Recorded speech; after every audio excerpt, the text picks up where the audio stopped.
with greetings and best wishes to our healthcare workers for their service and sacrifice, and the hope that we now substantially adhere to advisories on how to keep ourselves safe from random and nosocomial COVID-19 infection, so as not to continuously diminish available manpower for response. The work of healthcare workers begins with helping to drive risk communication and community engagement by joining the campaigns against crowding and for observance of hand hygiene, respiratory etiquette,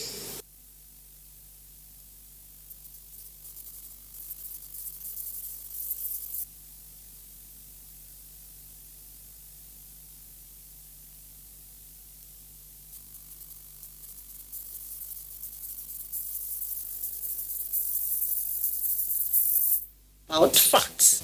There is so much misinformation and distortion out there, especially on the social media. All it takes is just a click and the fake news goes viral.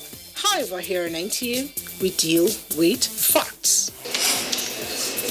My job is to go out there and comb for factual news and information, just the way it is, all in the interest of the nation. I'm Najaa Tutijani. Here on the NTA, we present only the facts, verified. Beware of fake news, don't be a victim. Stay tuned to the NTA. Especially at this time of the coronavirus pandemic. My name is Nnamdi Ojipo. The following guidelines for eased lockdown, as announced by the Presidential Task Force on COVID-19, are effective from 4th May 2020 in Abuja, Lagos, and Ogun states. For public spaces, the following are mandatory: improvised face masks, temperature checks, hand washing facilities and hand sanitizers, physical distance of at least 2 meters, no sporting activities and mass gathering. On travel, these are prohibited: passenger flights, interstate travel except essential services, movement of agro products and petroleum products. Note, there will be mandatory supervised isolation of returnees for at least 14 days. For markets and offices, neighborhood markets are to open 3 times a week from the hours of 8 a.m. to 3 p.m. Banks and financial services are to open from 8 a.m. to 2 p.m. Government offices are open only to staff from grade level 14 to 17 between the hours of 8 a.m. and 2 p.m. on Mondays, Wednesdays, and Fridays. Corporate offices or even rates of recoveries and discharge when compared to new cases. But it is time enough to advise that all persons who have or may be suspected to be hypertensive, diabetic, or have had kidney ailments or liver disease, cancer, HIV, TB, or even those who are 60 years and above are more vulnerable and need to better protect themselves or be protected. We also know that coronavirus infection has less serious effect on younger persons, except those persons have ailments mentioned above. The responsibility for protecting ourselves and each other is therefore with all of us. Hence, the urgency again for us to use masks outside our homes and for social distancing. It is especially important where we have gatherings, like when we have to go to the market. We are, not surprisingly, worried about the increasing number of COVID-19 confirmed cases. First, because every life matters, but also because the capacity of our health system to cope. Nigeria presently has well over 112 treatment and isolation centers in the 35 states, and FCT with well over 5,000 beds, but not all states have made it up to at least 300 beds prescribed for isolation and treatment. I had the privilege of commissioning one such center, Ready Center, yesterday, a repurposed hospital in Benin City, Edo State, with 300 beds, including ICU, and also an Edo State-owned PCR testing laboratory. We need to continue increasing bed capacity in all areas to match the probable number of patients, so that we do not experience the horrific scenes of bed space shortages seen in some European hospitals. In event of overflow, we can require hotels, school dormitories, etc., to be prepared for level 1, which is quarantine, level 2, isolation, which is of COVID positive patients with 0 or mild symptoms, so as to free hospital spaces to be dedicated to level 3, moderate to severe, and level 4, high dependency and intensive care units. I therefore call on activists and philanthropists to work with state governments in concerted steps to scale up non-pharmaceutical measures and also beef up the infrastructural assets for isolation and treatment in their states. Though we are in a community transmission phase of response, easing social restrictions is desirable, but only if we can meet up with expectations that will not allow a spike in infection rates when changes are made. This is the ideal. And it is what has led in certain countries, such a spike has led to reintroduction of lockdowns. We in the health sector are reviewing health-specific advisories on reopening the economy further. Global efforts to find a cure for COVID-19, in which Nigeria is participating in the WHO Solidarity Trial, will be reviewed by our panel of experts as WHO suspended some aspects of the trial due to alarm raised by a medical journal on the safety of some drugs being tried, like hydroxychloroquine and chloroquine, or their combinations. Proposals for trial of local remedies for the disease have been sent to relevant research and testing agencies for scientific evaluation. The Madagascar herbs have been received at the Federal Ministry of Health and were found to consist of 2 varieties, one variety labeled to be for prevention and the other labeled as for treatment. Samples have been given to or are to be given to 3 agencies of the Ministry of Health and also to the Ministry of Science and Technology.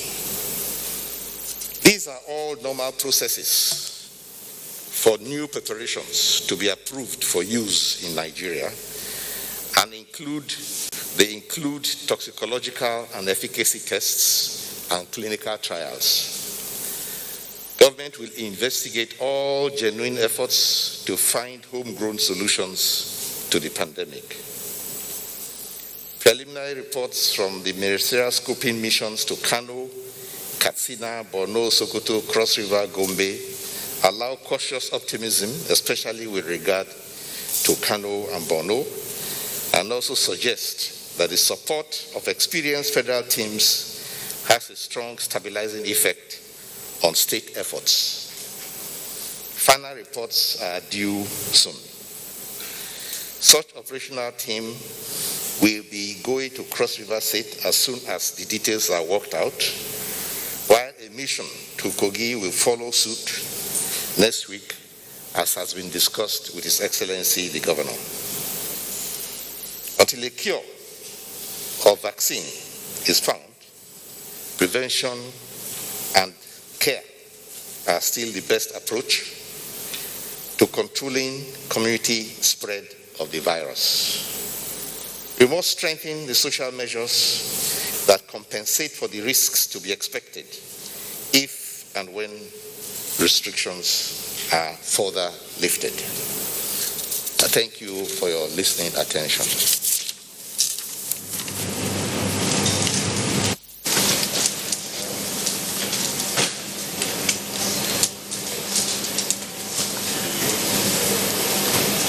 Chair of the Presidential Task Force, Honorable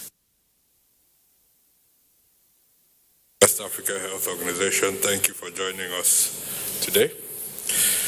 Gentlemen of the press, good afternoon. As we continue in this phase of the lockdown and we prepare for businesses to start work, there's been a lot of pressure on testing. So we've got a lot of queries around rapid diagnostic test kits and on companies intending to test their entire workforce before people are allowed back into work. So I decided to use this opportunity today to talk a little bit about rapid diagnostic test kits. Now, nothing will excite us more if there was a validated kit available. But at the moment, we don't know of any. And very often we are asked, will it not be good to have a cheap test or a 15-minute test or a 20-minute test? And my standard answer to everyone is, before we can consider time and cost, the first consideration is, does it work or does it not work? If it doesn't work sufficiently, the considerations of time and money are misplaced. Recent data out of the US showed that a certain kit that was invested in was right 50% of the time. So you can imagine if a test kit that you're using to say whether you have a disease or not is correct 50% of the time. So it means it's very hard for any physician to make a valid conclusion on those test kits as we know them at the moment. So we'll keep working on this. In the meantime, we're relying on our PCR testing capacity, which we continue to build up. Like the Honorable Minister said, he just opened a lab in Edo State yesterday. We have pending requests from His Excellency Governor Mohammed Abubakar in Jigawa State and Governor Kaede Fahimi in Ekiti State, both who have invested in new labs for their states that we're preparing to come and see if they're okay and open and activate. This is at the same time while we are planning probably what will be the biggest transformation of laboratory medicine in Nigeria by the end of this outbreak. If there will be one legacy that will come out of this outbreak, it will be the state of laboratory practice. So if I was a medical laboratory scientist, I would be honing up my molecular diagnostic skill sets, because you will be expected, there will be a lot of demand for those skills across the country as we focus on building up this capacity across the country. Our immediate target is one lab per state, but those that are following carefully will see that certain states already have much more than one lab. The lab in Edo State, where the Honorable Minister opened yesterday, is the third molecular diagnostic lab in Edo State. So if I were any state government, I would be pushing hard in this direction, working with the federal government, pulling resources to maximize the opportunity that this crisis presents. In addition, so far we've trained 880 people, professionals, on sample collection, packaging, and transportation. One of the biggest challenges we've had in testing is that the samples get into the lab are so badly packaged and often have leaked out completely or come without forms that eventually make a wasted effort. So we've been working very hard to train people across the country. Yesterday, COVID finally put in 47 million naira into sample transportation. So the private sector is coming on as well.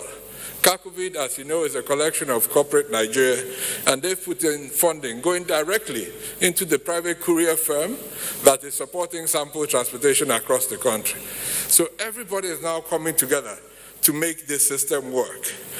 In Lagos, we're currently rehabilitating the Central Public Health Laboratory, which was really the beginning of public health laboratory services in the country, bringing it up to speed, and we hope that that alone will add a capacity for 1,000 tests per day into the public health laboratory system. So we're working very hard to increase the PCR capacity while hoping that in the meantime we will have an easier test method. Dr. Kolo here, who's DG of WAHO has supported us extensively and continues to in providing reagents for testing. So have Africa CDC, so have the Jack Ma Foundation, the UN family, and everybody really come together to support the escalation of testing, but we have to use the methods that work. There are various organizations selling what they call antibody tests. It's important to understand what an antibody test is. When an antibody test works, it only tells you if you have been exposed and infected. It doesn't tell you if you have an active infection or not. Therefore, on its own, it's very difficult to use to make a clinical decision. So I will really encourage everyone as we begin to plan to go back to work, whether you're an employee or an employer, to really focus on prevention. Testing your workforce with the methods that we have available will only tell you if that individual has the virus at this point in time. It doesn't tell you if he's had it before or if he will have it in the future. So what you end up with, even if he was positive, is yes, he's infected now, but if he was negative, it gives you a false sense of security around his susceptibility to future infections. So it's important that as we open our industries, as we open our services, we really think about the measures that we have continued to advise everyone to carry out and leave testing for the purpose for which it is there. There's a growing black market on rapid diagnostic test kits in Nigeria. We have to be careful in what we buy and how we use it and how we interpret the results that it provides. So on Friday, the Medical Laboratory Science Council of Nigeria will be holding a press conference at 11 a.m. They will have some announcements around RDTs. They will also have an announcement around the work we're doing together to enable private sector labs take on their responsibility on testing and supporting the work that we do. So I invite all of you here to join that press conference tomorrow that will be called by the Medical Laboratory Science Council of Nigeria. And for us, in the next couple of weeks, we are going to really push every state to increase their testing, increase their collection, and we really ask everyone to support us on this.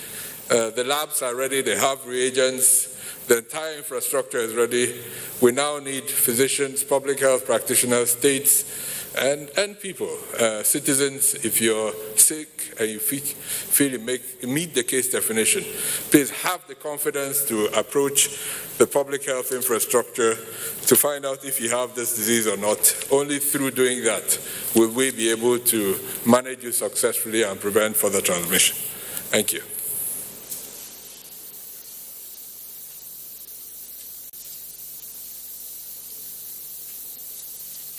The chairman of the PTF, honorable members, my friend, the DG, West Africa Health Organization, Stanley, gentlemen of the press, good evening. So today I'll be talking about a strategy that the PTF will be putting in place over the coming weeks. This fits in with our move towards ensuring greater community mobilization. And this strategy involves an aggressive campaign to ensure that everyone in the community is armed with the information they need to stop the spread of COVID-19 and to protect themselves. It will empower communities to self-mobilize within their interest groups and collectively practice and enforce prevention measures. We will be involving communities across all 774 local governments in the country. It's a campaign for everyone, the young, the old, the male, female, those with disabilities, everyone. But how will it work? The PTF will be engaging partners across the various states using existing assets, existing community engagement structures that we already have to disseminate COVID-19 messages right down to the grassroots. These partners include the National Orientation Agency, the Nigerian Red Cross Society, UNICEF, the National Council of Women Societies, Jamaatul Nasrul Islam, Yaradua Foundation, Nigeria Interfaith Action Association, the UN system, and many more. Our community engagement partners have a combined total of over 800,000 volunteers across the country that are ready to canvass Nigeria with life-saving messages. We will be leveraging on these established structures, these assets that already exist, that were used in the past to identify, treat, and control communicable diseases such as polio, HIV, and TB. But this time around, we are partnering to share COVID-19 messages. The volunteers that will be involved are all Nigerians. They live amongst us in our rural communities, in our urban areas. They have been trained to engage and educate community members in their local languages and dialects. You already know them. These are the youth corpers in your town, the midwives in your villages, the representatives of your women groups, youth groups, the disabled. And they are groups that are already committed in delivering healthcare interventions across their communities and stopping community transmission, even in far-flung places and at-risk locations. Our overall goal is to ensure that everyone has the information they need to protect themselves. So please welcome the thousands of committed volunteers who will be risking their lives for the greater good of Nigeria. They will be there to educate us. They will be there to provide us with the information we need so that we can change our basic behavior and stop the spread of COVID-19. So let us please listen to them. Read the educational materials they will be distributing. We can all be part of this solution by taking more responsibility and enforcing safety precautions within our communities and our homes. Therefore, I'm calling on the general public to please cooperate with these volunteers and to also take action on our own. So, for instance, if we see people gathering, let us urge them to disperse. If you see family members not obeying advisories, let us try and correct their behavior. If someone isn't wearing a mask, it's part of our responsibility to advise them appropriately. The federal government will continue to create an enabling environment to contain the spread of the COVID-19 virus. But again, we cannot really be everywhere. The PTF cannot be everywhere, nor can it do it alone. We just have to work with each other to make sure we push the message. Finally, in terms of appreciation, the PTF would like to appreciate the coordination effort of the African Union through the Africa Center for Disease Control and Prevention, otherwise called Africa CDC. Their contribution led to the smooth distribution of the JACMA donations recently. This donation and other support to African countries has been made possible because of several partnership initiatives cultivated under the Africa CDC-led Joint Continental Strategy for COVID-19. The strategy has also guided Africa's response and has helped Africa to make tremendous progress in fighting the pandemic. I would also like to thank the West Africa Health Organization for supporting the country and also for supporting Mr. President in his important role as the champion of COVID-19 in the West Africa sub-region. Thank you.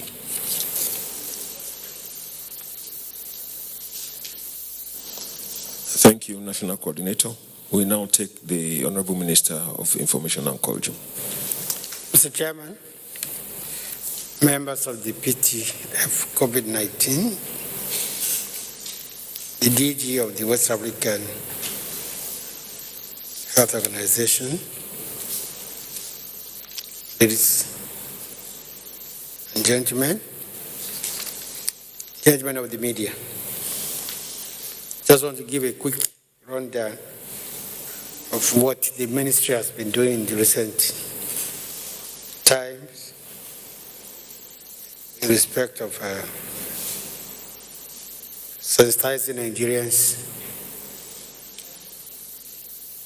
against COVID-19. The ministry so far has produced video and radio jingles in the following areas. 1. General information on COVID-19, use of face masks, burial protocols, testimonials by COVID-19 survivors, mass gatherings, among others. All the jingles in English have been translated and produced in Pidgin, Igbo, Hausa, and Yoruba. So far, the ministry has developed 25 TV jingles and 25 radio jingles. The jingles produced by the ministry are currently running on 10 television channels. TVC in between the program, Your Views, between 9 a.m. and 10 a.m. Inside the 7 p.m. news, also AIT before the 8 p.m. news. On TV, prime time, Nollywood movies, telenovela, correct movies, Z World, Ngati, Star Times, Insimi Video, Star Times, Tadinkowa, Star Times, and Star Times Guide. Liberty TV, both Hausa and English channels. The jingles are also running on 40 radio stations across the country, with states like Kano, Kaduna, Lagos, Port Harcourt, Abuja having more than one radio station airing the jingles. In addition, we also have support from 40 community and campus radio stations across the country awaiting our jingles. We have also provided airing for the NCDC and its partners to broadcast the jingles they have produced on messaging for the physically challenged, deaf and dumb, and the use of face masks on all the channels. Similarly, radio jingles on various thematic areas in the fight against COVID-19 produced by the NCDC and its partners in Hausa, Igbo, Yoruba, Kanuri, Fulani, Nupe, Gbagi, Tiv, Ibibio, Igala are being aired on radio stations in the states where the languages are spoken.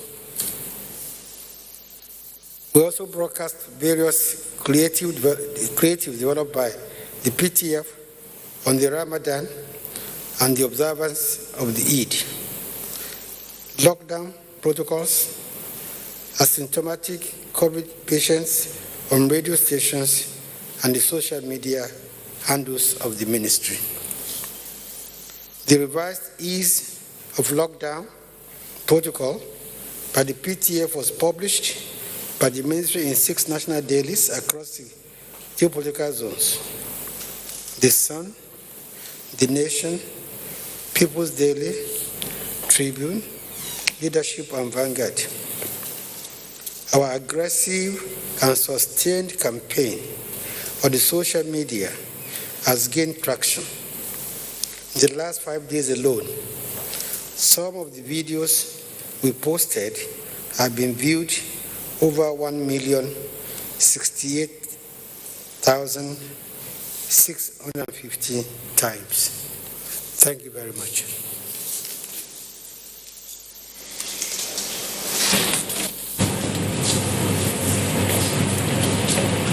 Thank you, Honorable Minister of Information and Culture. That closes the segment on updates. We shall now take the questions, if you're ready. Okay.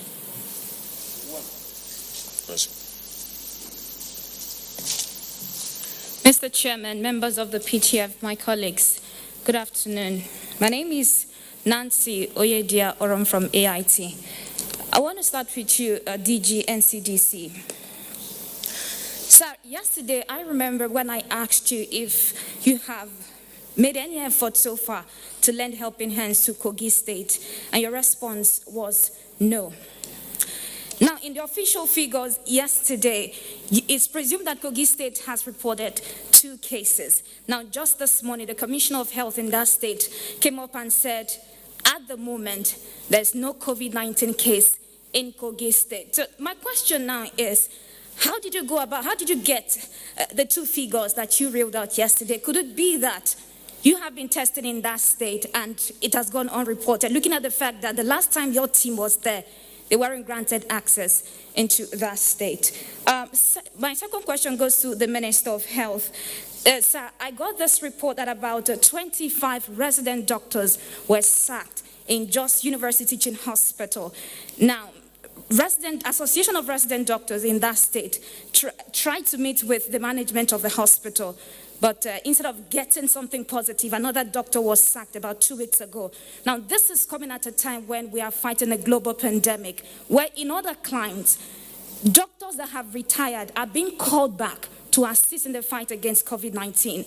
Now, these resident doctors are asking or pleading with you to intervene in this matter, and for you to also instruct the Chief Medical Director in that hospital to implement the Resident Doctor Act that was signed by President Muhammadu Buhari in 2018.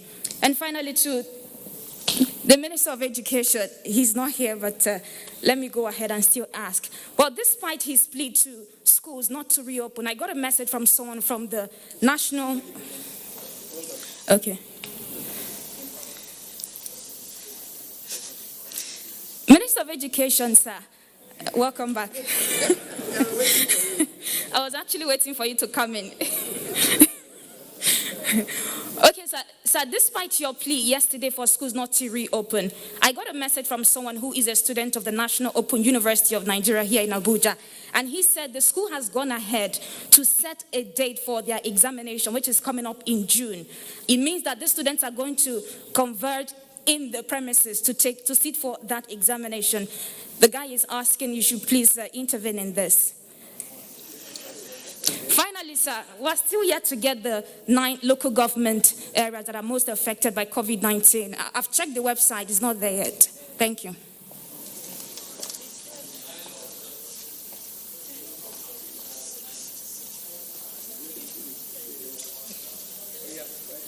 Good afternoon, sir. My name is Friday Okerigbe.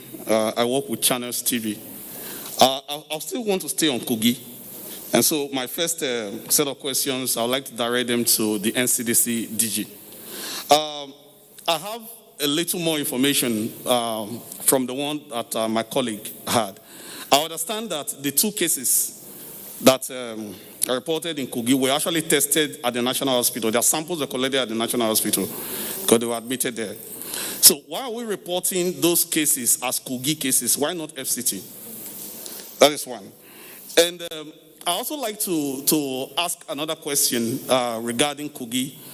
The information I have shows that And one of the two cases is a very high-profile person. He even participated in the Salah prayer, the Eid al-Fitr prayer in Kogi State. He was also first taken to a medical facility in Kogi State before he was brought to Abuja. Now, I want to know, how do you intend to go about the contact tracing, considering the fact that, if we are really very frank, the relationship between Kogi and the PTF is not a smooth one? How do you intend to go about contact tracing? I also like to know if the NCDC will be willing to allow Kogi State to do independent verification of the tests that you have tested, because the comments from the Commissioner of Health there shows that they do not have confidence in any test that the NCDC is carrying out on anybody. And so will you be willing to subject your test for validation, so to say, if the government in Kogi State chooses to do so? I would like to direct my next question to the president of WAHU. We know that the WHO is actually at the forefront of spearheading some research, efforts to find cure, efforts to find vaccines. As a regional health body, what exactly is WAHU doing to find a cure or vaccine to the pandemic? And lastly, I would like to know if there are specific measures that people living with disabilities need to take in order to prevent them from catching COVID-19. Thank you. Good afternoon, all. Rachel Abuja from the News Agency of Nigeria. Soyelo, bienvenue, Professor Stanley. I would like to walk Nigerians through the challenges WAHU is facing in the response to COVID-19.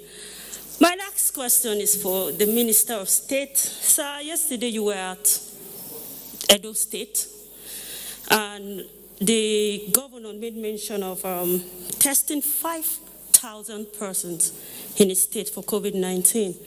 And he said he will be using rapid diagnostic test kits to get the positive from those kits and take to one of the NCDC network test centers in Irua. So I would like to know if our strategy for testing, our national strategy is changing. Maybe the governors have their own and the national response teams have their own too, because the DG just said that we did not validate any of those kits. My third question is for the DG NCDC. So I would like to know how many private labs that you've integrated in our network of labs, and if they're in the pipeline too, I would like to know, and if you don't have any, I want to know their challenges.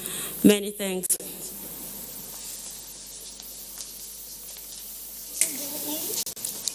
Good evening, members of the PTF. My name is Juliana Taiwo Baloyen with the Sun newspapers. My first question goes to DG NCDC. Sometimes last week you told us transporters have shared guidelines with the PTF ahead of reopening of the economy. I would like to know if other groups have sent in guidelines as well, and is there any meeting going on with them? SGF, sir, close to 2 weeks now, you told us you received the Madagascar organic drug. Where exactly are we now in terms of validation and testing of the drug? Minister of Information, can we have an update on the ventilators promised by President Trump? Have they arrived, or when are we expecting them? The ventilators, you told us that he promised ventilators when he spoke with President Buhari. So we'd like to get an update, please. Thank you.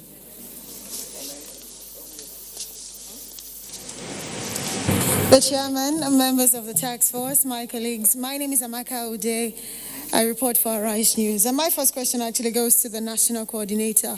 Well, it's adding to what Nancy had asked earlier, but I want to know beyond where these 9 local government areas that we've actually recorded 51% of the confirmed cases in Nigeria. I want to know what we're doing in these local government areas really to avoid it, spilling, because we are in a stage of community transmission, like you have said. So are we looking at some sort of systematic lockdown in these local government areas so we can contain the virus? And my next question actually goes to the DG of the NCDC. Well, we're seeing a lot of countries around the world really come up with protocols going by the stats and information they have in terms of when they expect to hit the peak of the virus. They're actually building their protocols and saying, okay, at this time, this is when this will happen, and schools will be allowed to open, this business will open. So I want to know, when is Nigeria expected to hit the peak? Yes, we know the numbers are going up, because when we get to the peak, we know that we start to see a descent. So we need that information. And my final question actually goes to Dr. Okolo. Well, thank goodness, all the projections for Africa when the pandemic started, we've actually not have been as bad as, the world expected us to be. So we've seen less fatalities here on the continent, especially here in West Africa. What would you say is responsible why we're seeing less fatalities from COVID-19 here on the continent, particularly this sub-region? Thank you. Good evening, Chairman and members of the Presidential Task Force, my colleagues and Nigerians at home. I am Itaire Ikben. I report for the NTA. My first question is to the PTF Chairman or the National Coordinator. I want to ask, what is the fate of the NYSC scheme considering the raging coronavirus pandemic? Yes, the NYSC has so many streams, and yesterday one of the streams passed out, and I know that a lot of other streams will be due to come on stream, as the case may be. So what is the fate of the NYSC scheme? And my second question is for the DG of the NCDC. Yesterday you talked about new findings that indicate a 10-day incubation period for the coronavirus. With your new finding, I want to know, what is the outlook of the pandemic in Nigeria? Are we likely to have reduced fatality and improved recovery time? And what impact will the new findings have on managing the pandemic in Nigeria? And I want to say welcome to Professor Okolo, and I want to ask if WAHU is doing or planning to do any validation on the Madagascar herbal solution. Thank you.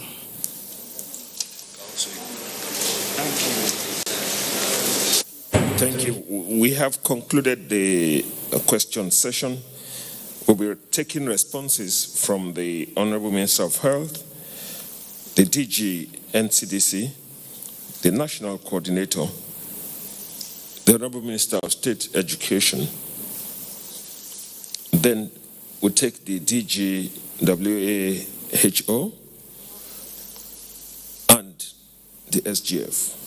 So we begin, as usual, with the Honorable Minister of Health.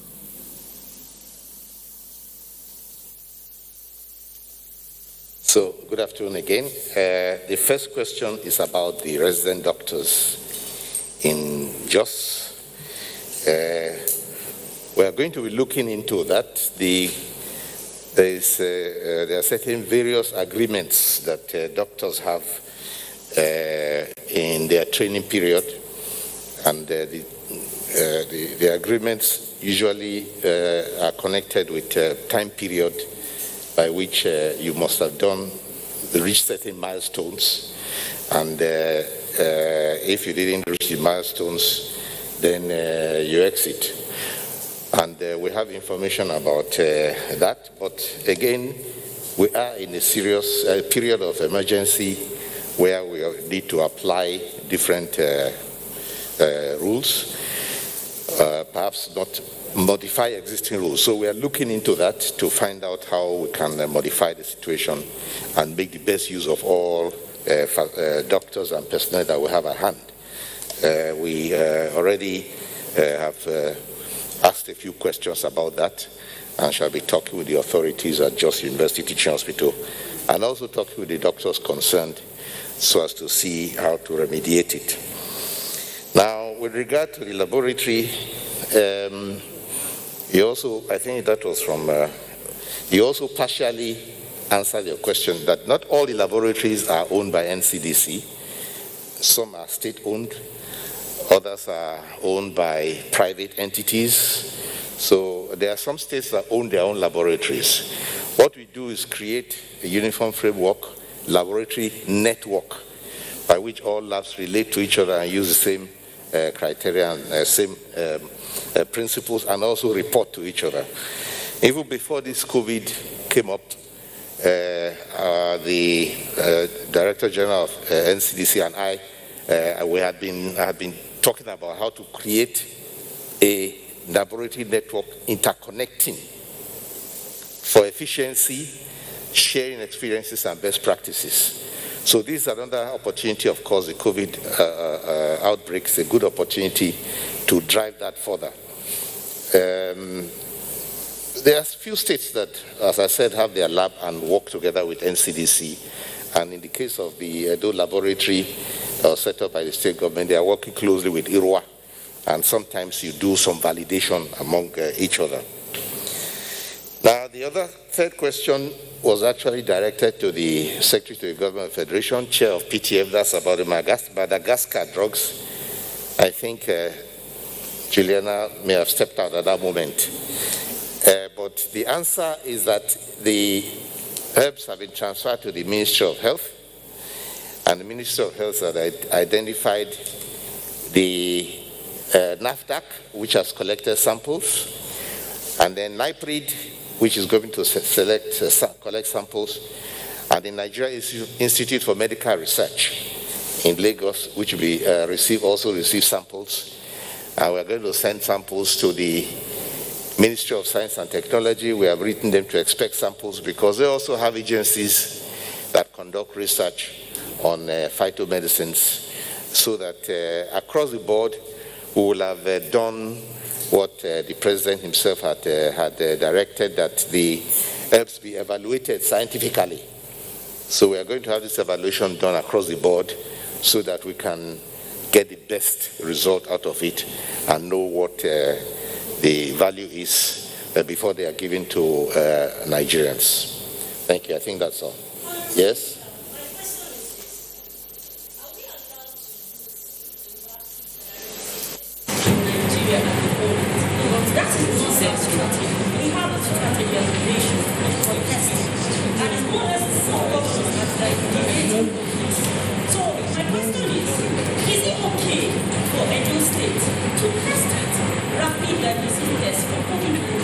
Yes.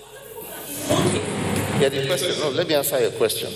The point is that anybody can use anything, but the question is this recognized for the purpose that we are looking for? The purpose is a diagnostic purpose, and the standard testing for diagnostic, for recognizing whether a person has a COVID-19 infection or not, is a PCR test. So you can do a rapid diagnosis. Some people have done it, they do it, but it is not recognized for the diagnosis. I think that's your question.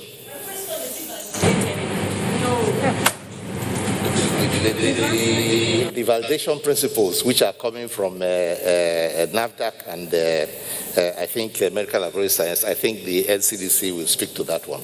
But it is not what we use for diagnostics.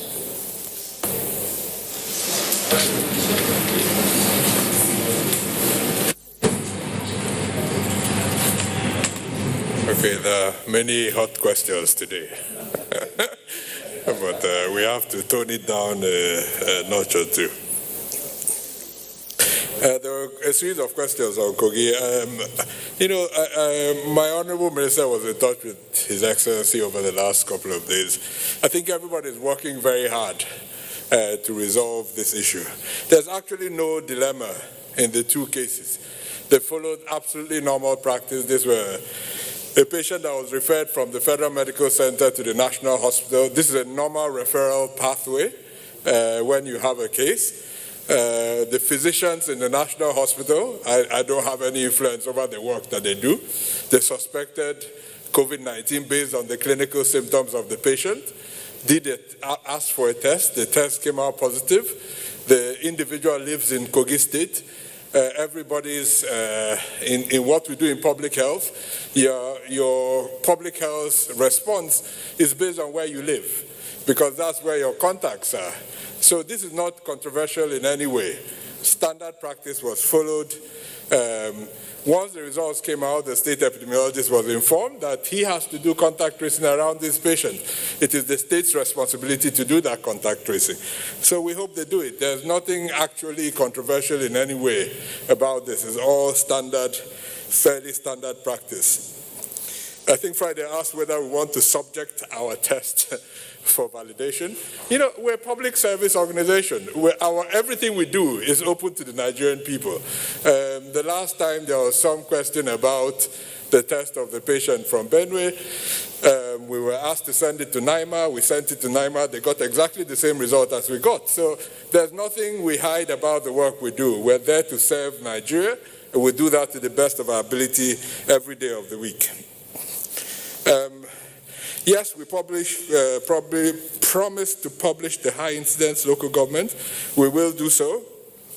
We have the data available actually, so we'll do so by this evening. And I think Sunny will talk a little bit about how that will guide our policy and our actions in the next few days. On the private sector labs, that's the press conference that the Medical Laboratory Science Council of Nigeria will be offering tomorrow. So once they do this, they will explain the process to invite private sector labs to join the testing family. On guidelines, there was a question around guidelines for sectors. I think I answered this question yesterday in terms of what sectors that we are responding to, supporting and making guidelines. So we shouldn't repeat questions we were asked previously. So, no, that question was it directed at me? So, okay, can you repeat the question?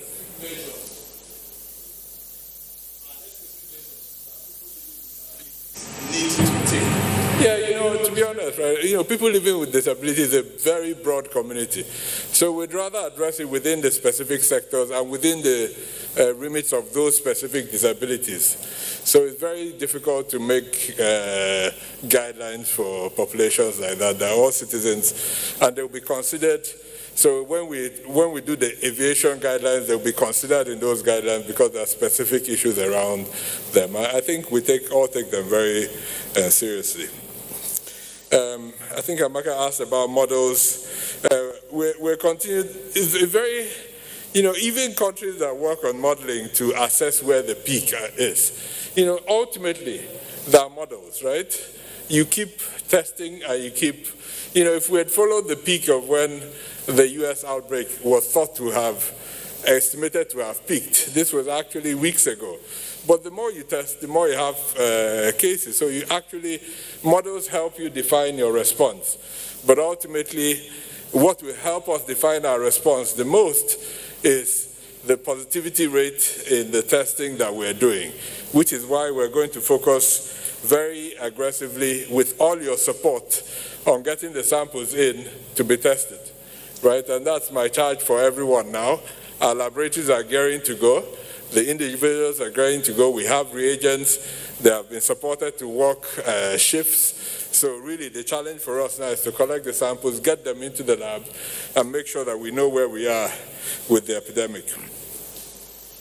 And the question on the outlook with new findings, I think Dr. Lee will go into that because that's really what his group is working on in terms of defining the response over the next week. So thank you very much.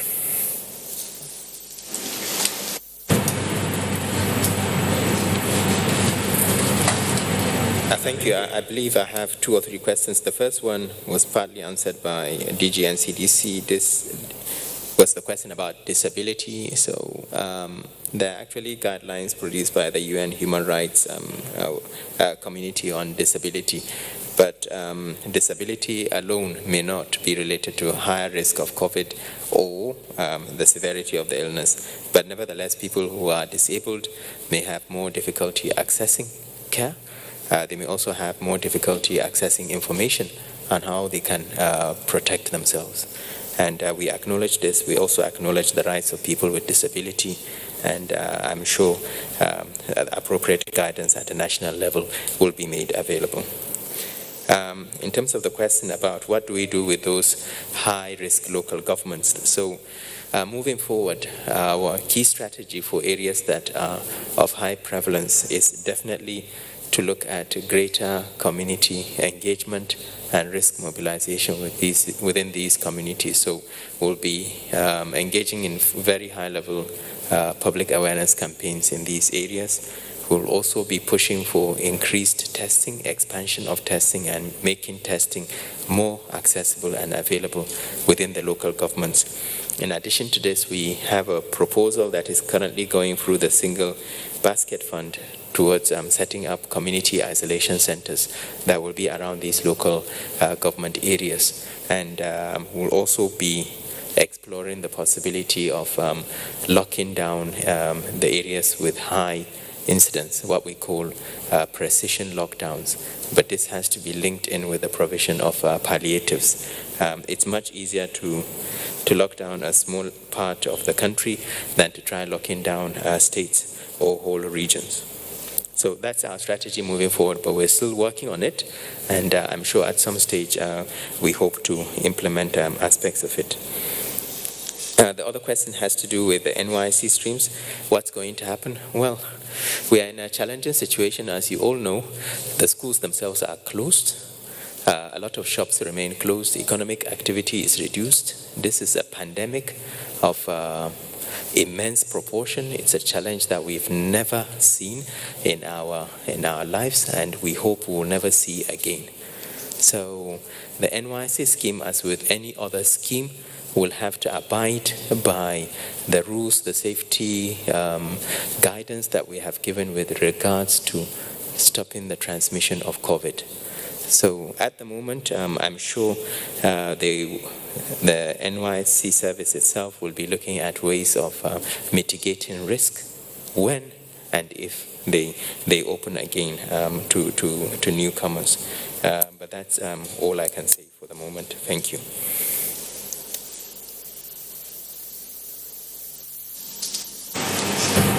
Honorable Minister of Information and Culture.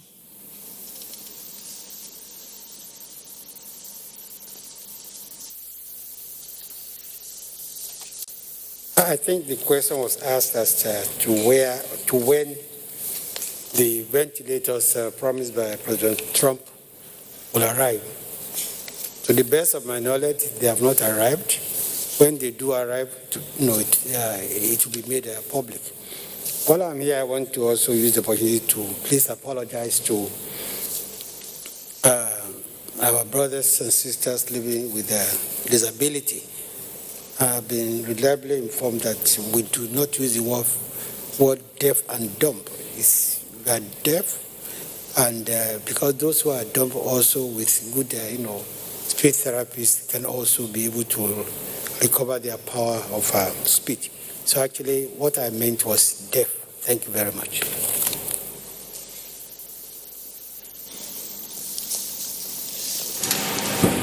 Honorable Minister of State Education.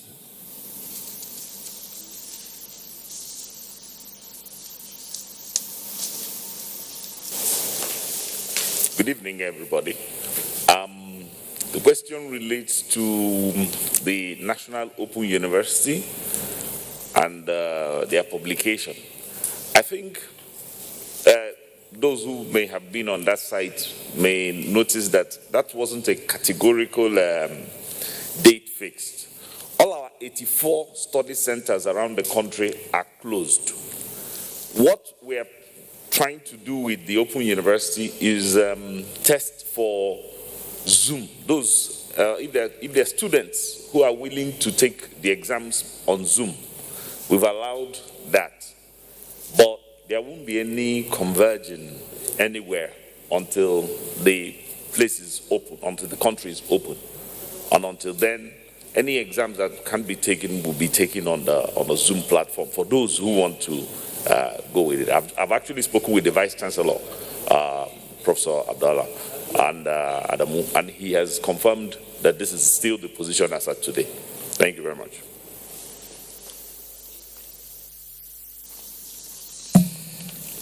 I now invite to the podium Professor Stanley Okolo, the DG West African Health Organization. Chairman, PTF, thank you so much for inviting me. Honorable ministers, colleagues, gentlemen of the press, and thank you so much for your kind words. I was asked some questions, but just before I talk about the questions, let me first of all say that we at WAHO are extremely encouraged by the sterling efforts of the Presidential Task Force, the NCDC, Ministry of Health, and all the ministries that are involved in combating COVID-19. What you're doing is really what we expect. We at WAHO, 2 weeks after this incident was declared a public health emergency of international concern, convened a meeting of all the ministers in Bamako to agree a regional approach. As at now, we have about 3 different approaches, but that's fine because it is not a problem. The fact is that people move at their own pace. We have countries, 2 of our countries that are doing massive testing. We have 6 of our countries that are doing testing of suspected cases and contacts and then targeted tests in terms of if somebody is ill, comes to hospital, they target them. People have disability, have a vulnerability and comorbidity, they also target them. And then we have the rest of the countries who are still only testing suspected and contact.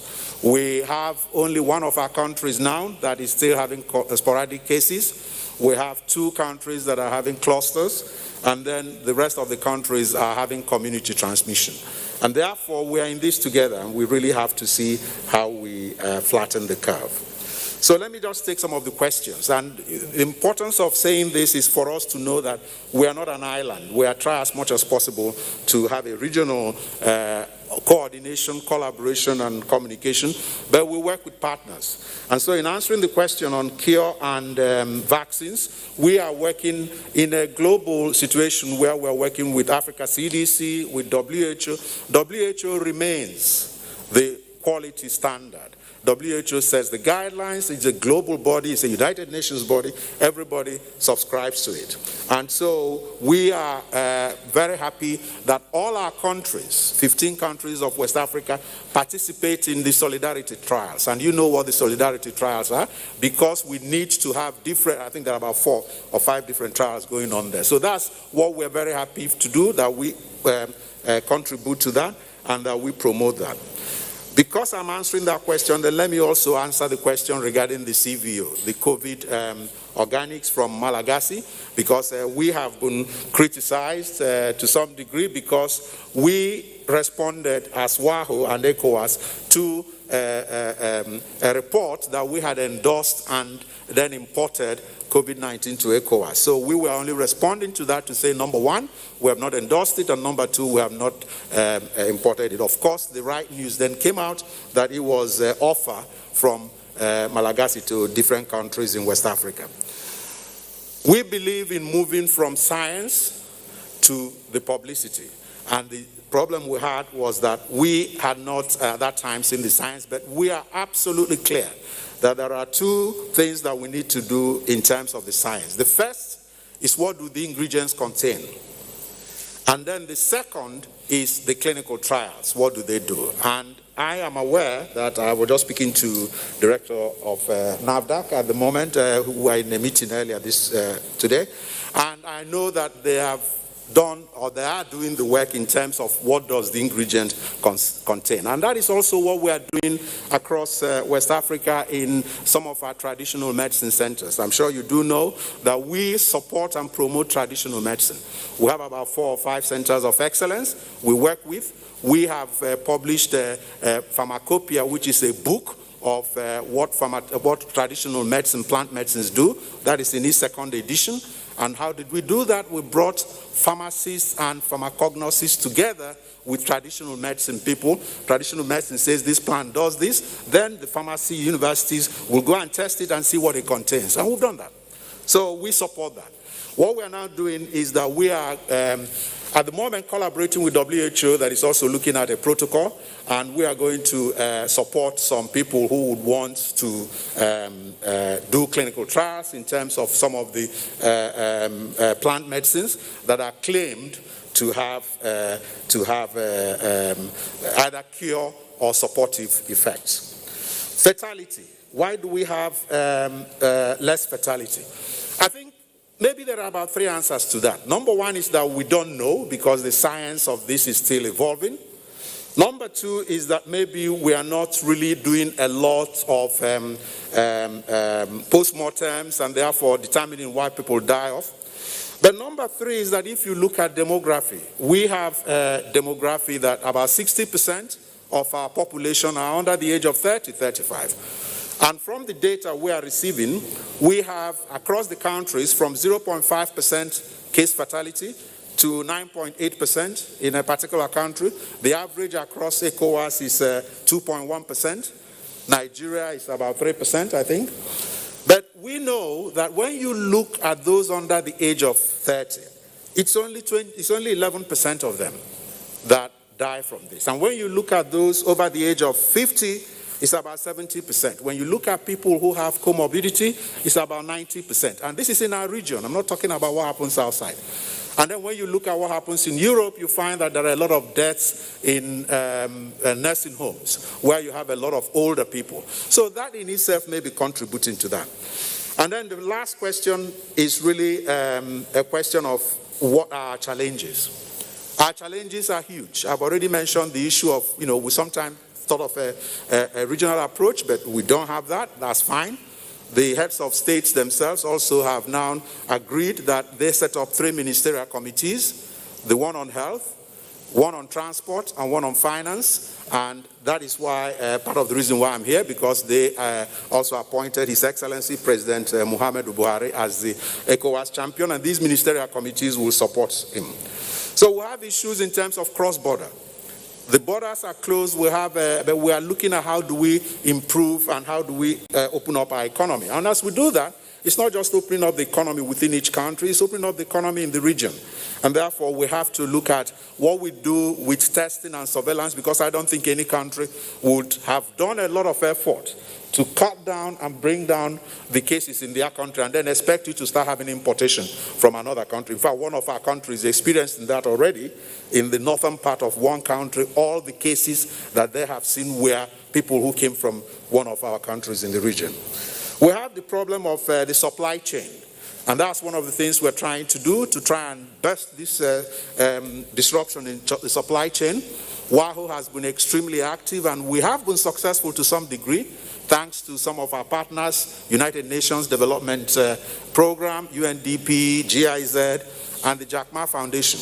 And so we are looking at how we help countries to procure materials. We also have the issue of Humanitarian Corridor.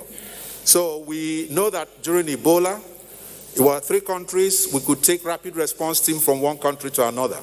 Now everybody is consuming its own smoke because it affects all the countries, but there are some countries that are weaker than others, and we would like to send people to them or even send materials. That is an issue for us. And then the final thing is data, modeling.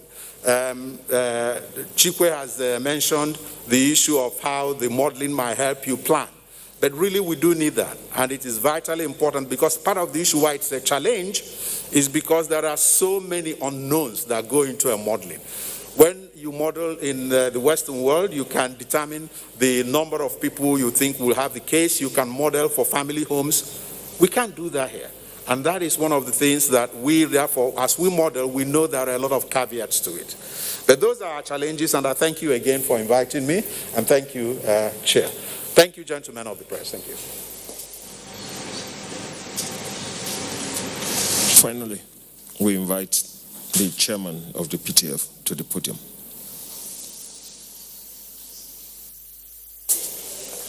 Well, I must thank myself today because I have a very, very formidable team of experts who have dealt with all your questions.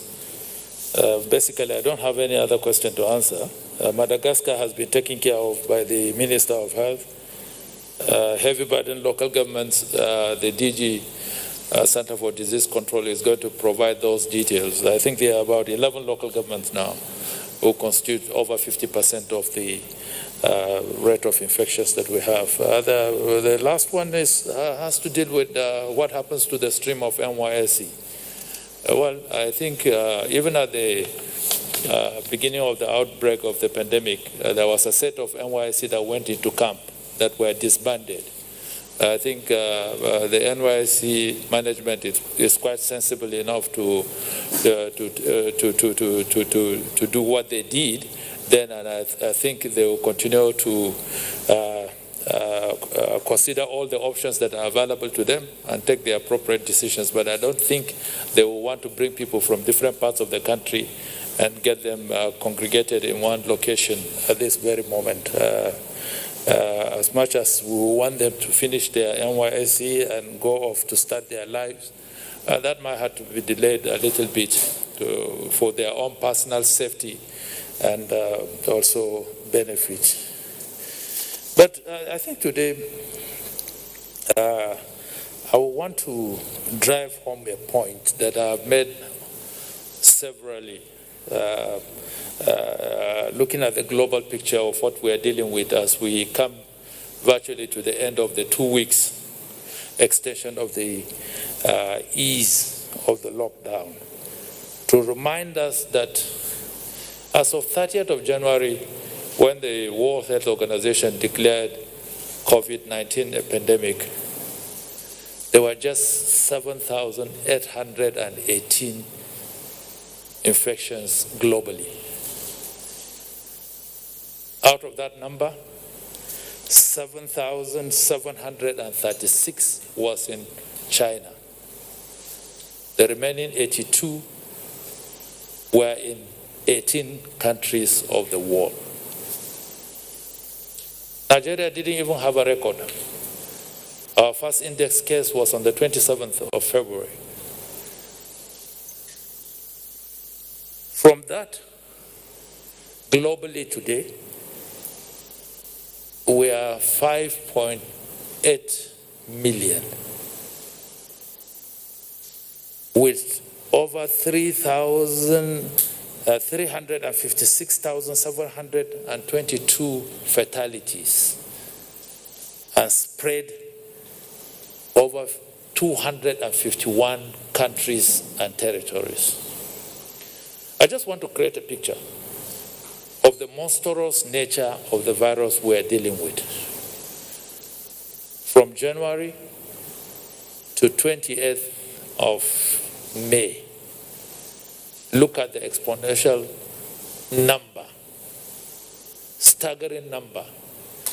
And yesterday, one of the big democracies and economies recorded over 100,000 fatalities.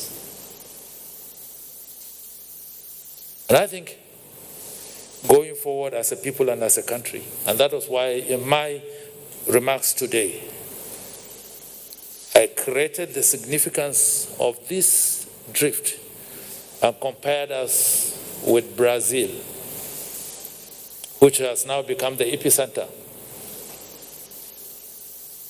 in Southern America that shares almost the same climatic environment with the continent of Africa. Oftentimes you hear people say that this pandemic will not thrive in tropical Africa.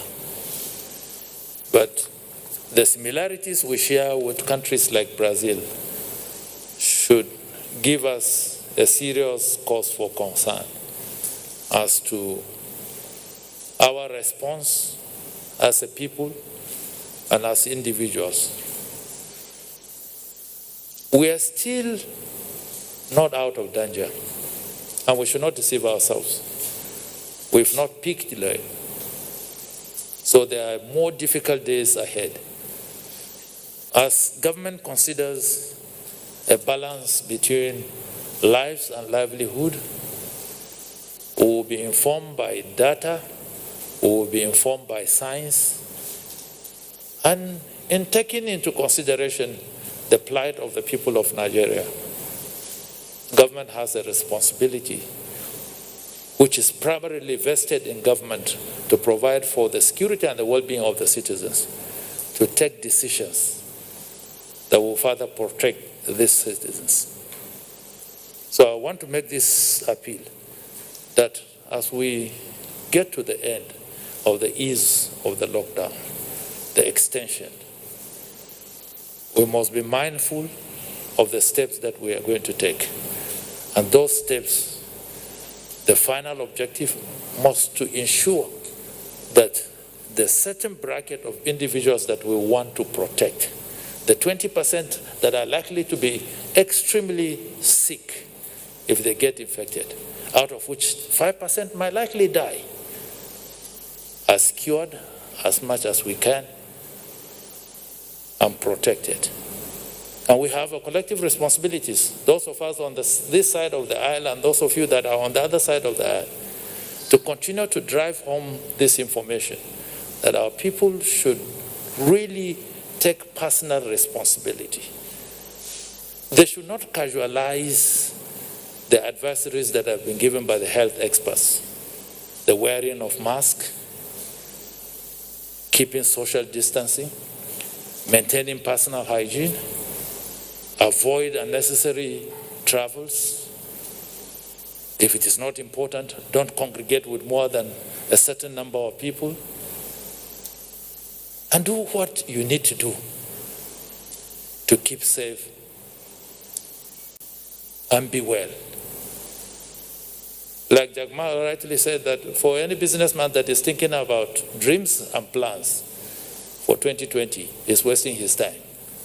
The only thing that should be of utmost importance to you is to ensure that you survive 2020 by the grace of God. If you do that, you would have achieved so much. Thank you, and have a good evening. Thank you very much, Chairman PTF on COVID-19. That brings us to the end of today's national briefing. And numbers have played a very important role in today's briefing. That also falls within the message that is coming out. Nigeria's population is about 2.5% of global numbers. It's 7th in the world and largest in our sub-region, certainly. We are in a community transmission phase to which we must respond effectively. We must change our behavior and build community cohesion. Let us take care, take the virus seriously, observe the guidelines and advisories as well, take responsibility, focus on prevention, wear your masks, create the awareness. God bless Nigeria. We hope to see you on Monday when the next briefing will take place, by the grace of God. Thanks for staying with the NTA. The daily briefing by the PTF on COVID-19 just ended.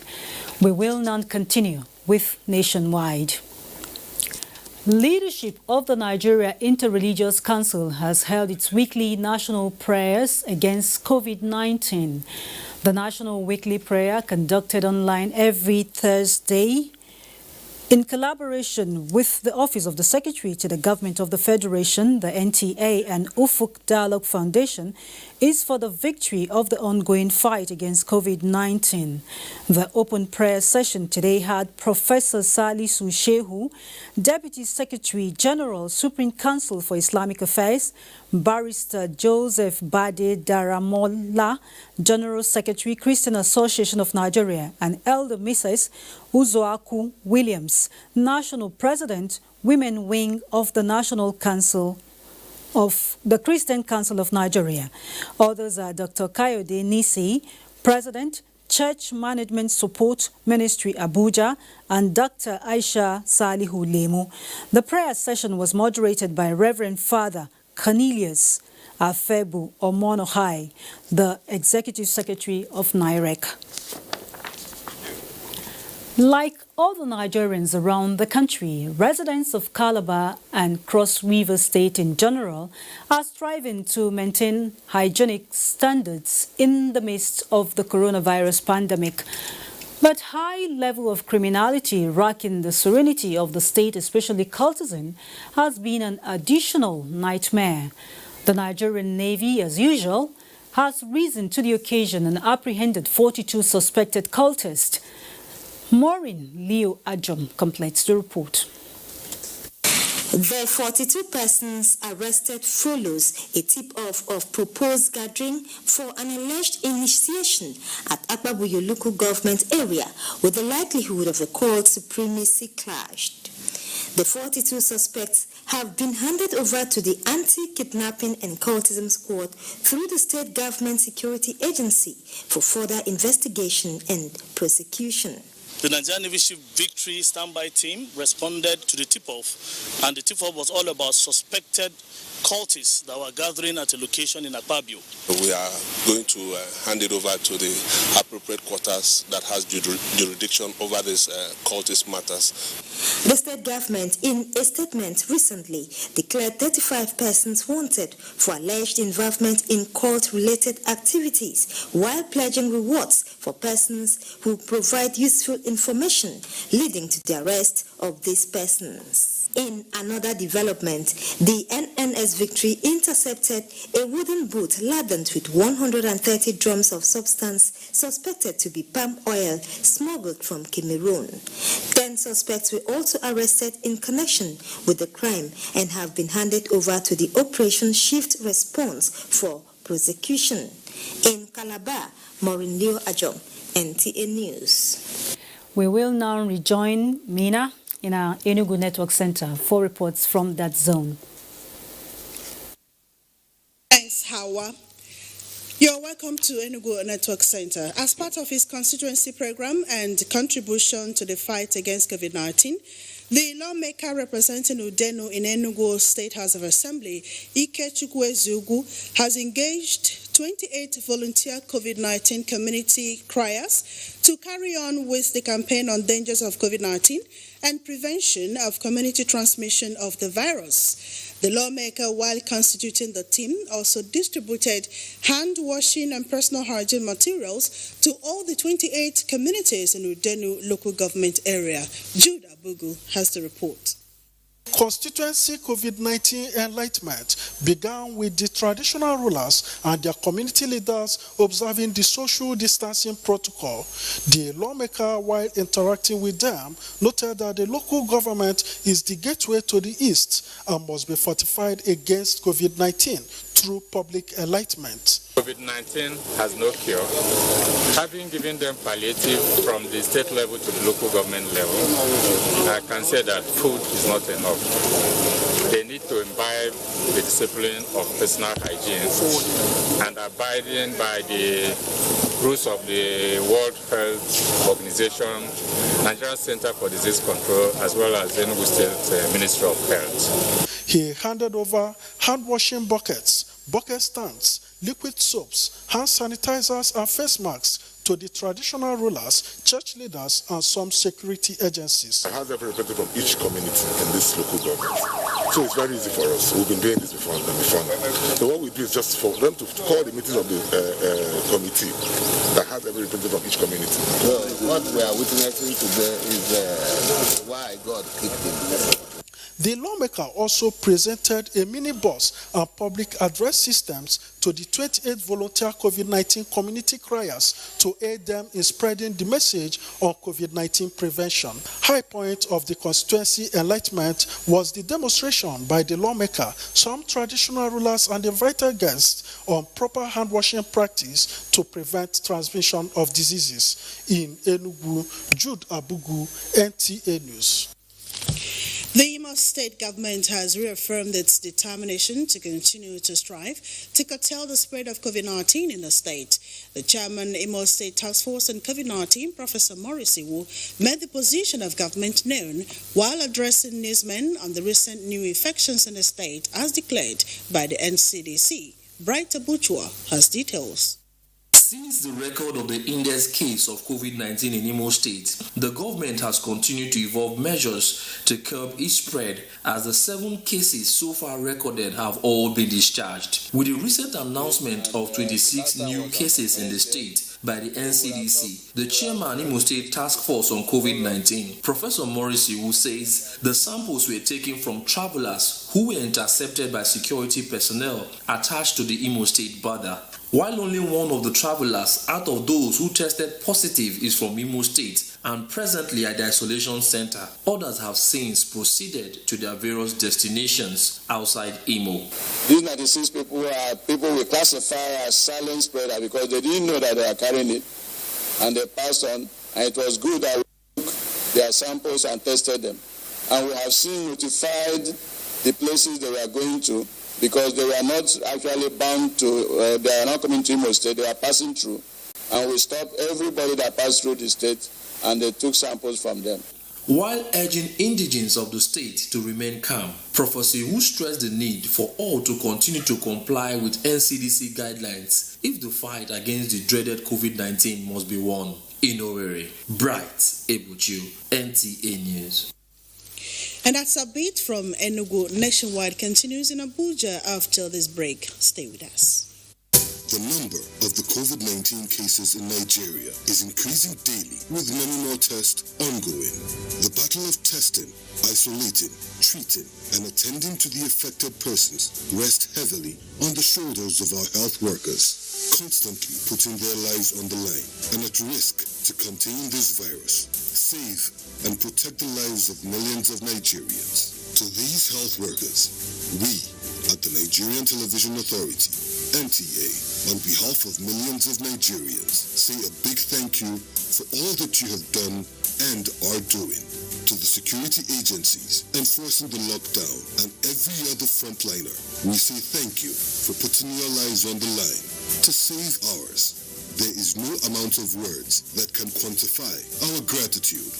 Thank you. This message is brought to you by the Nigerian Television Authority, NTA, Africa's largest television network. Welcome, dear. Have you washed your hands? Inside my house again. This thing not the key black man. I don't know if it's misinformation or poor hygiene that will kill you first. Coronavirus is real, and good hygiene practice will save your life. Anyway, no hand washing, no eating. I will not take care of it. How's one of the parents?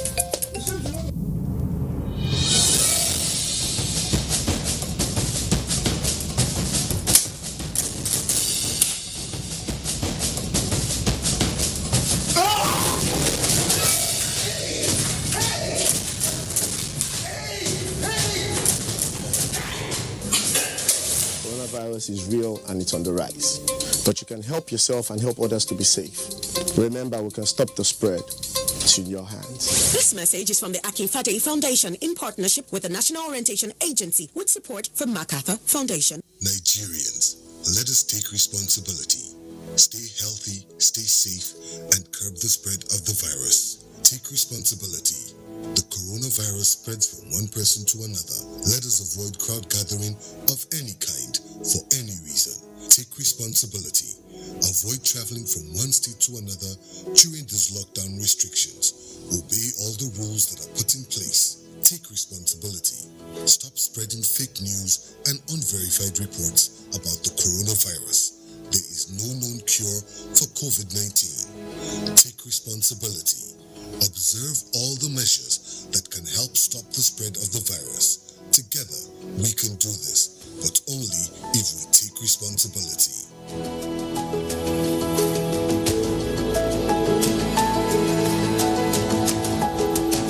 This message is brought to you by the Nigerian Television Authority, NTA, Africa's largest television network.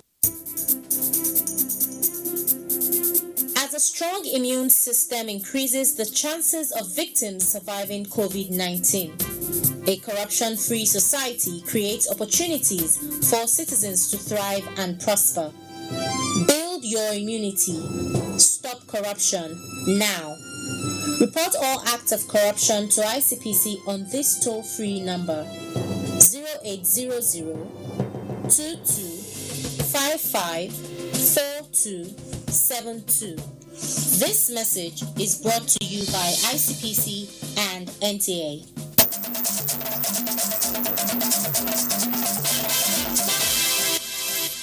It's still nationwide. Moving on, the Inspector General of Police, Mohammed Adamu, has ordered the immediate redeployment of commissioners of police and announced new postings across various formations in the country. The affected states are Osun, Onde Adie, Edo, Joseph Babatunde Kokumo, Bauchi, Lawal Jimeta Tanko, Ebonyi, Philip Sule Maku, Gombe, Ahmed Mekudi Shehu, Ondo, Bolaji Amidu Salami, Oyo, Joe Nwachuku Nwonwu. Others are Okon Etim, Eastern Port, Bello Mekwashi, Airport Command, Olukolu Tairu Shino, Anti-Fraud Unit, FCID, NX, Lagos. While appealing for community cooperation, the Force Public Relations Officer, DCP Frank Mba, in a statement urges the newly posted and redeployed commissioners to be guided by professionalism and rule of law in the exercise of their mandate.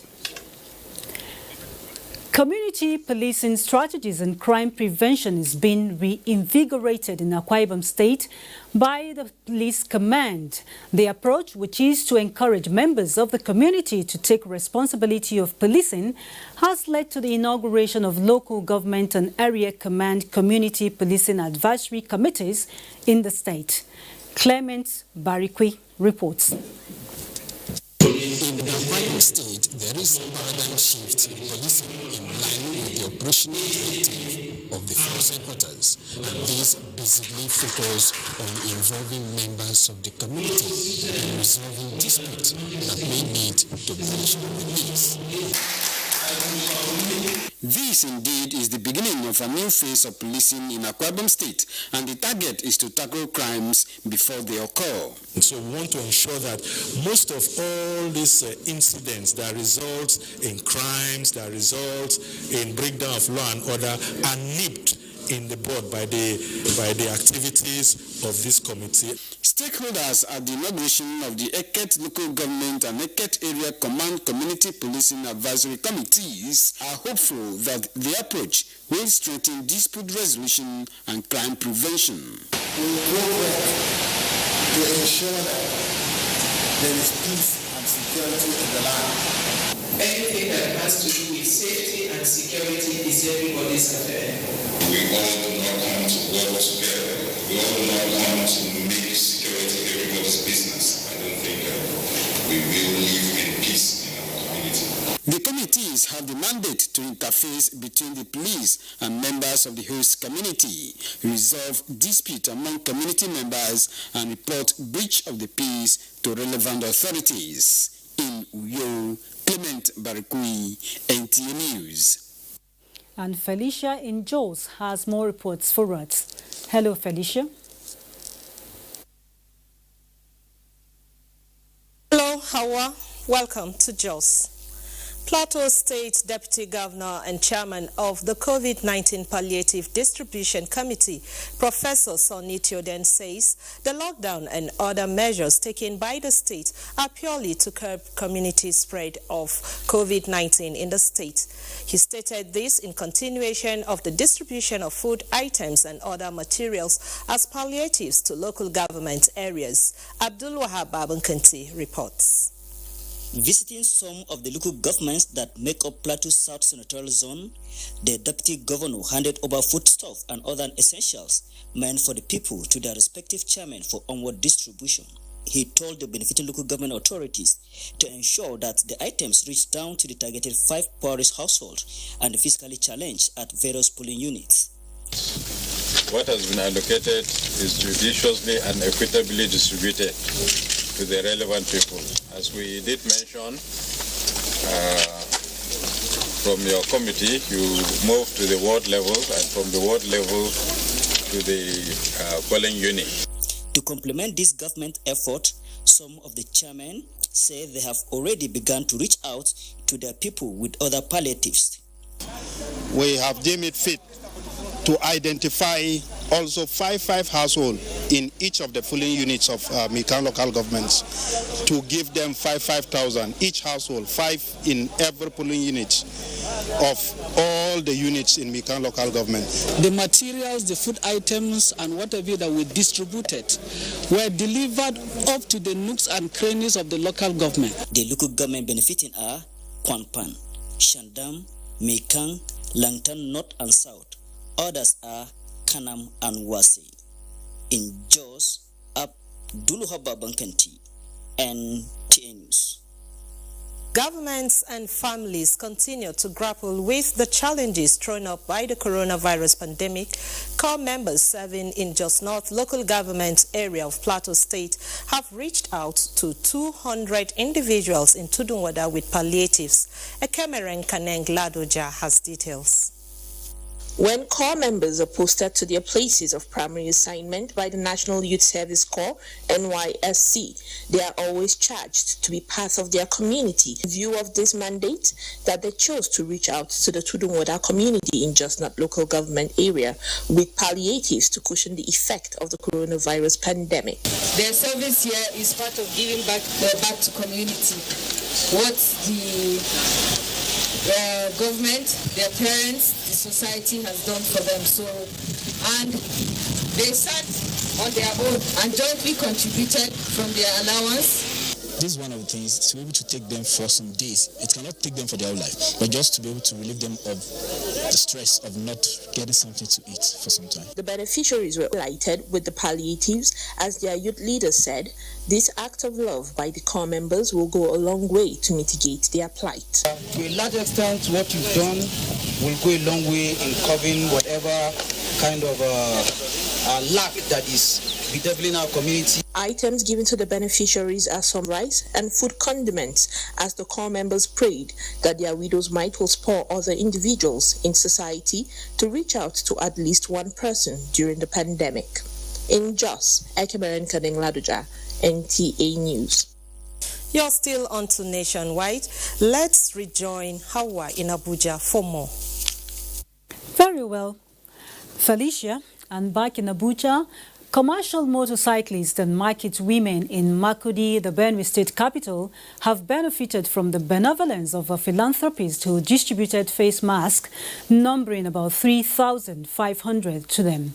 The philanthropist, Chief Isaac Akinkumi, says he chose these categories of people due to the essential services they render to the public to curb the spread of COVID-19. Sandra Dowese Akeme reports. The compulsory use of face masks has become necessary to ensure that community transmission of COVID-19 is avoided. The gesture extended to us today is highly appreciated. It's a role model in which all other CEOs in Nigeria or in Makurdi particularly should try to emulate. We told them that they must surely put it even in the market, while moving in the road. The philanthropist said the distribution of about 3,500 face masks to market women and motorcyclists is his modest efforts to see to it that the coronavirus pandemic is kept at bay. It's an opportunity to enlighten them, to educate them, to let them know coronavirus is real and how really they should obey all government orders in bringing it under control. So we decided to produce these face masks because a lot of them don't see the importance, and especially for the Okada riders, we know they, if not properly taken care, they are simply medium of transmission. It is the hope of the beneficiaries that other well-meaning individuals in the state will emulate the gesture of the philanthropist. In Makudi, Sandra Dorisi Akeme, NTA News. It is another 28th of May and the world again is marking the Menstrual Hygiene Day. Nigeria is among countries that endorse the worldwide initiative on menstrual health and hygiene management. Momso Damien Dete now reports on issues around the day this year. Every girl is a potential mother, but motherhood comes with a transition to puberty. The major and most challenging being menstruation. For instance, Kim Pelele, real name withheld, suspends school for 2 or 3 days when her menstruation begins. Being a petty groundnut seller, she has no money to buy sanitary towels, she tells me, and therefore uses pieces of clothes that can be very unhygienic and dangerous to her health. Because of the messes, that's why sometimes I will stop the school because of where the thing is rushing. That's why I will stop school small because of the messes, so that I let the thing to know disgrace me in school. That's why. And that one affects. But you know, say boy in market here itself. The same thing when the thing is coming, I cannot come to market because of when the thing comes. People will be telling me, Madam, your clothes have stained, your clothes have this. That's why sometimes I will not come until I see it finished before I will come to school. I can use no, it's not part of the species that I'm using. For lack of adequate water and poor access to sanitary services in school, Mariam's friend, who will not speak on camera, also stays home during her cycle. It's because she's doing this blood. That's why there's no contact because if she come, they laugh at her. These two represent many other schoolgirls whose education is disrupted for same or similar reasons. And that is why the topic of menstrual health and hygiene is becoming a matter of public and global discourse. Research has shown clearly that over 300 million girls menstruate on a daily basis. And out of 300 million girls, we realize that half that number do not even have access to water. And now we are in a critical situation where we're talking about COVID-19. So it means that there's going to be a double jeopardy. We are saying, wait a minute, isn't it time to begin to advocate for free pass distribution? The Federal Ministry of Women Affairs is being supported by the Water Supply and Sanitation Council to make this year's event memorable for every young girl. Is to ensure that we work with the ministry, develop an institutionalized national hygiene health plan, action plan, and also to mobilize resources to be able to do the work from community level up to this level to break the silence about menstrual hygiene. The World Menstrual Health and Hygiene Day is marked a day after the Children's Day. In Abuja, Mamsu Damien Ati, NTA News. President Muhammadu Buhari joins the people of Ogun State in celebrating Governor Dapo Abiodun on his 60th birthday. The president commends steps taken by the governor in prioritizing education, healthcare, and the provision of infrastructure that will stimulate more economic activities and reduce poverty in the state. This president believes his wealth of experience in providing leadership and strong network in the business community will be gainfully used for the betterment of the state, urging him to remain steadfast and focused in improving the lives of the people and taking the state to greater heights. Similarly, President Muhammadu Buhari warmly congratulates Governor Aminu Bello Masari of Katsina State on his 70th birthday, which comes up tomorrow, May the 29th. President Buhari commends the governor's stride in revamping and repositioning the educational sector in Katsina State, with focus on the girl child and Almajiri, boosting infrastructure and health care services. He also commends Governor Masari's visionary and accommodating leadership style. And that's Nationwide today. We thank you for being part of it. Remember, regular hand washing is now the new normal. Do stay safe.